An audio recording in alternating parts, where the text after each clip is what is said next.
Hello বন্ধুরা, good afternoon, শুভ দুপুর। কেমন আছো তোমরা? আশা করছি সবাই খুব ভালো আছো। তো চলো, আজ আমি যা যা রান্নাবান্নার প্রিপারেশন করেছি শুরু থেকে শেষটা সবটাই তোমাদের সাথে শেয়ার করব। সঙ্গে থাকো, আশা করছি তোমাদের নিশ্চয়ই ভালো লাগবে। তো দেখতেই পাচ্ছ এখানে সমস্ত প্রিপারেশন করেই নিয়েছি।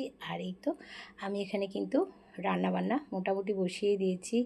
তো দেখো এখানে কিন্তু কুমড়োগুলো ভাজছি। তো রান্নাবান্না অনেকই বাকি আছে, কিছুটা ভেজ কিছুটা নন ভেজ সবটাই হবে। আর এখানে পোস্তটাও কিন্তু আমি বসিয়ে দিয়েছি, ডাঁটা আলু দিয়ে পোস্ত।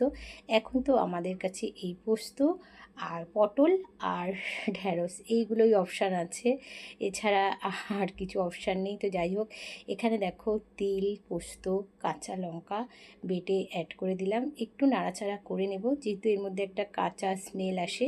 তো সেইটা না যাওয়া পর্যন্ত আমি কিন্তু সম্পূর্ণ সর্ষের তেলেই রান্নাটা করছি। আর এখানে হচ্ছে টকের ডাল। এটাও কিন্তু এই গরমে আমাদের জন্য একদম ফেমাস, বুঝতেই পারছো, প্রত্যেকটা ঘরে ঘরেই হচ্ছে। আর এর সাথে দু একটা আলুও কিন্তু আমি অ্যাড করে দিয়েছি, এটা সিদ্ধ খাওয়ার জন্য।